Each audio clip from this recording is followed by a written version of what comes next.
Pronto. Obrigado. Um outro jeito,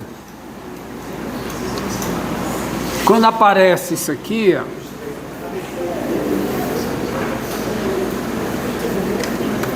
como aqui nesse caso, ó, como nesse caso aqui, ó, que é um caso parecido com esse, que é o limite,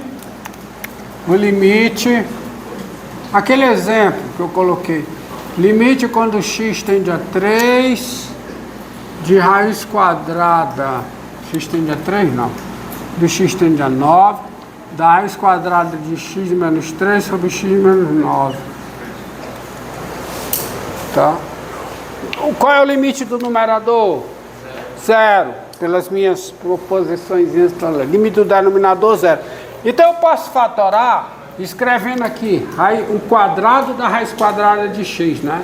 Mas muitos textos fazem assim, multiplica pelo conjugado. O que é o conjugado?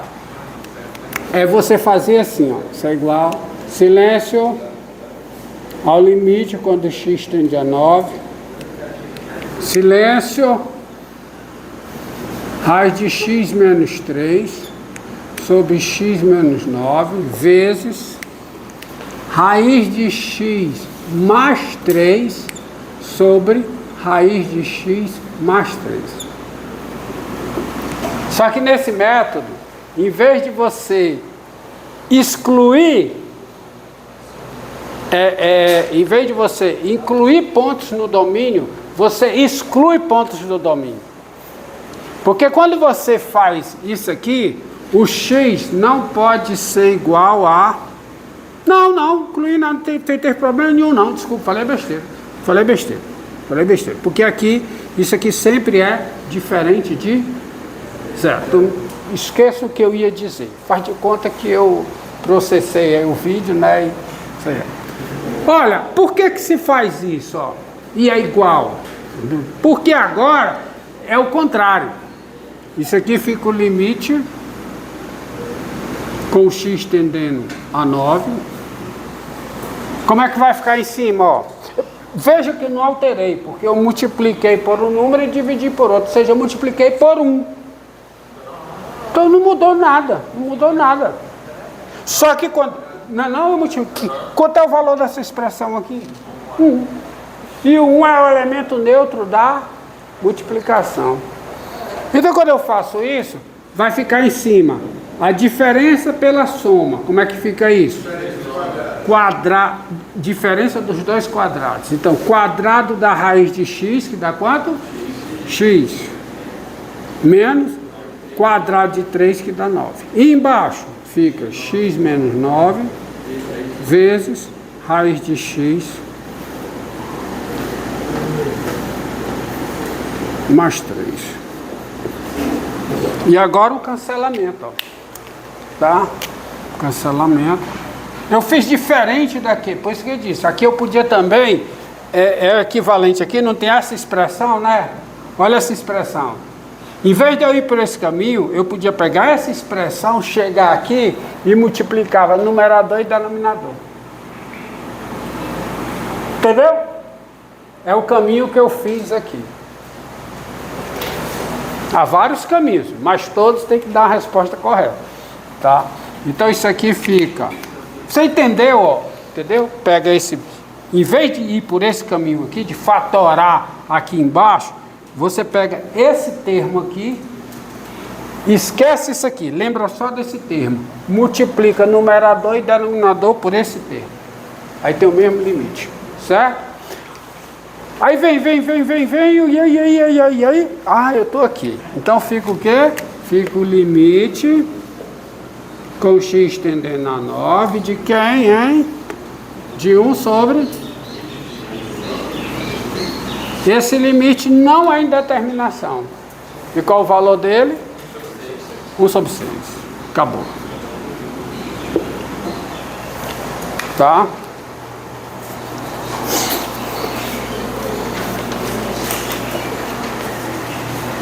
Entendido? Mais um.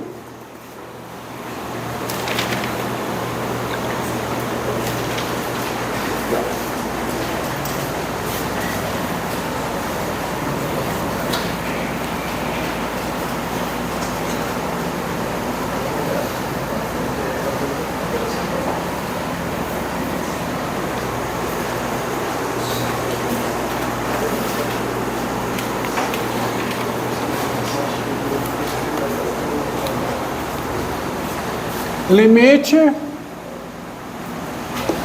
com y tendendo a 3,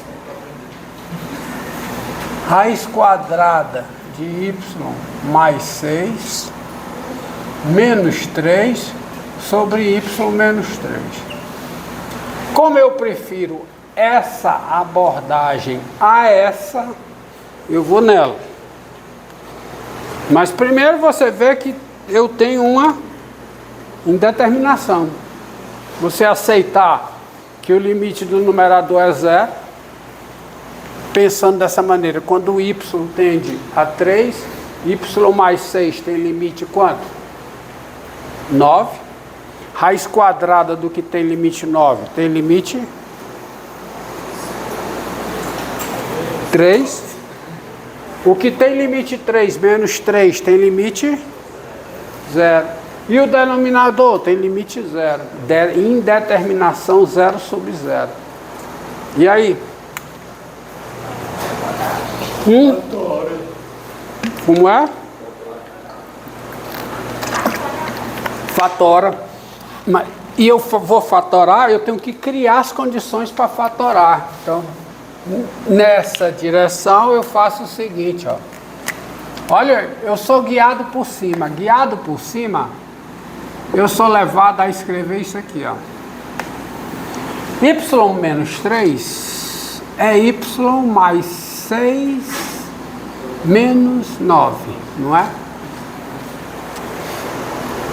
Não estou adivinhando não, estou fazendo isso guiado pelo que está em cima. Então fica a raiz em cima é y mais 6 menos 3.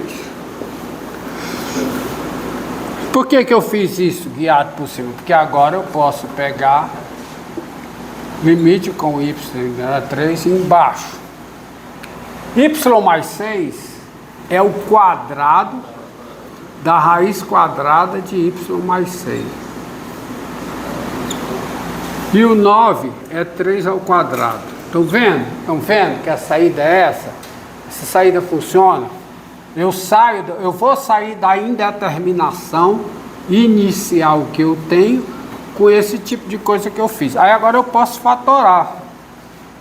Isso é o limite. Ah, o cálculo começou, viu?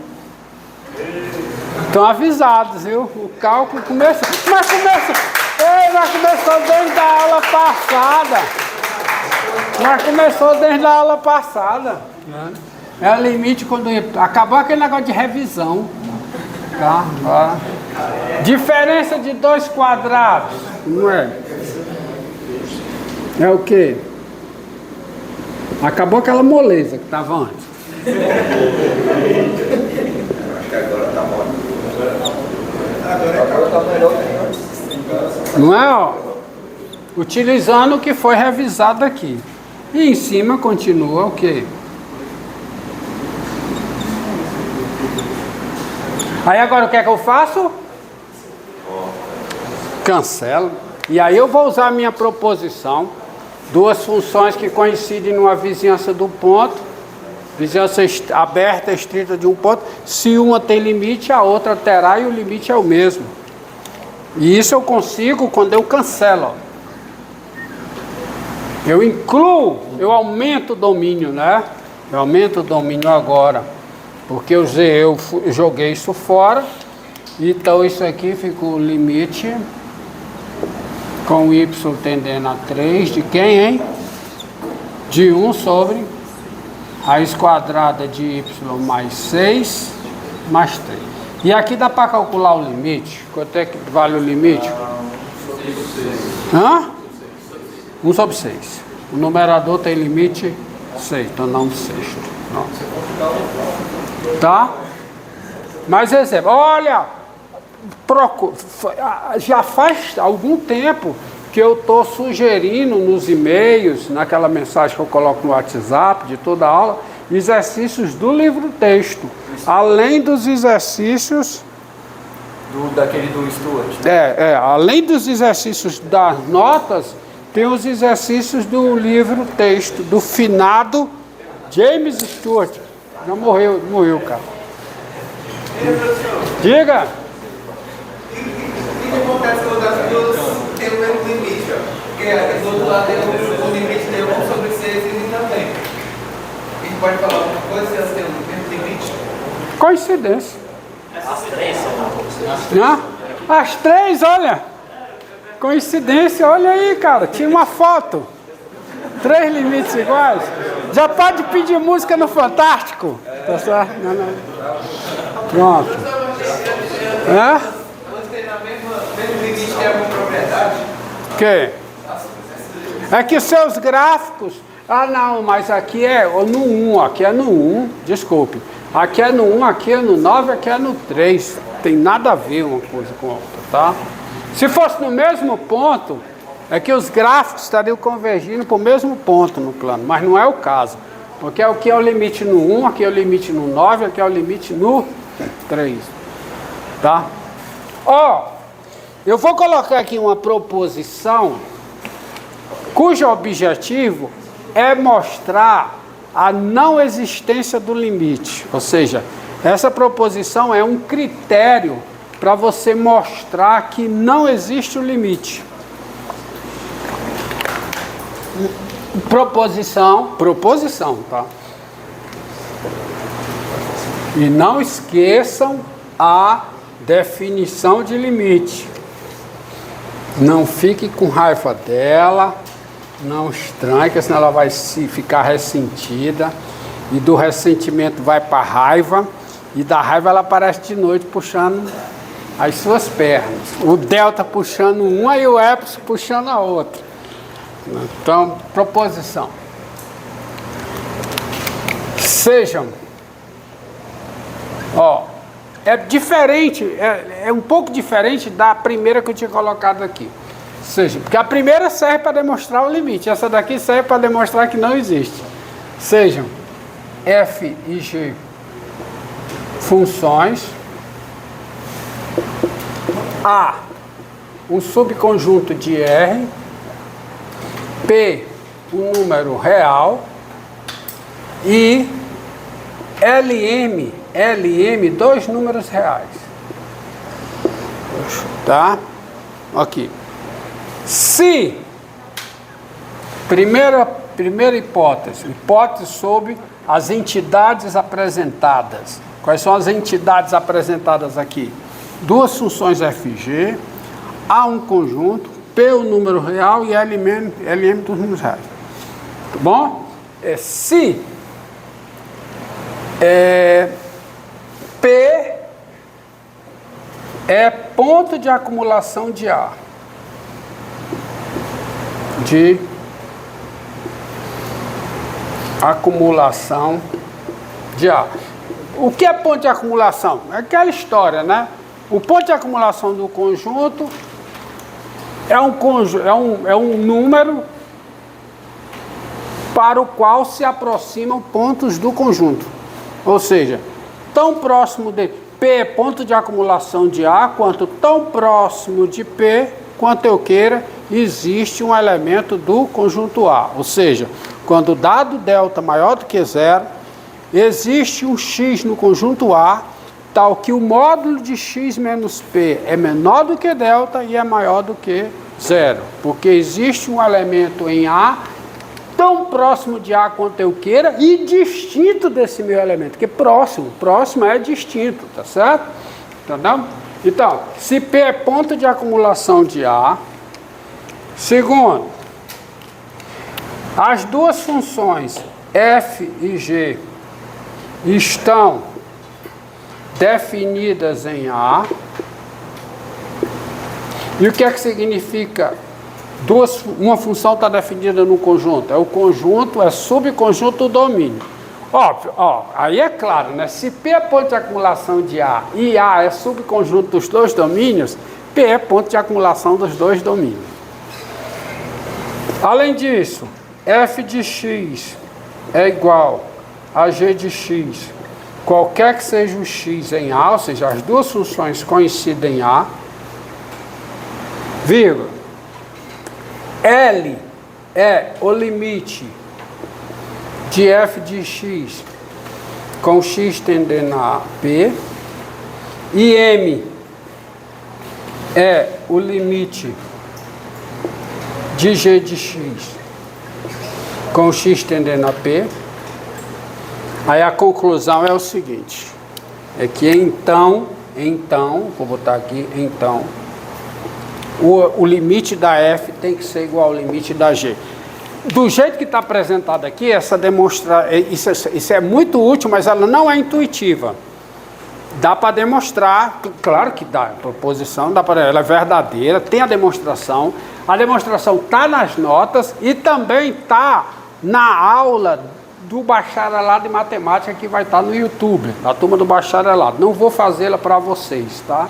Olhem lá, se não quiser olhar, olhem nas notas e podem me ver fazendo essa demonstração para a turma lá da matemática. Né? Como eu disse, ó, vou concentrar aqui mais nos exercícios, enquanto que lá eu pego mais na teoria, tá bom? Então, olha, o que é que está dizendo? Ó? FG é um critério, vocês vão entender, é um critério para mostrar que não existe limite. Olha, o que é que tem? Ó? FG são funções, A é um subconjunto da reta, P é o número real e L e M são dois números reais. São os limites. Se P é ponto de acumulação de A, as duas funções estão definidas em A. As duas funções coincidem em A. O L é o limite com x tendendo a P de uma delas. O M é o limite com x tendendo a P de uma delas. Então os limites são iguais. É diferente da proposição anterior que estava aqui. Na proposição anterior que estava aqui, a conclusão é: se uma tem limite, a outra também tem, e os limites são iguais. Tá? Quanto tempo aí? 17. 17? Dá uma parada. Recomeça.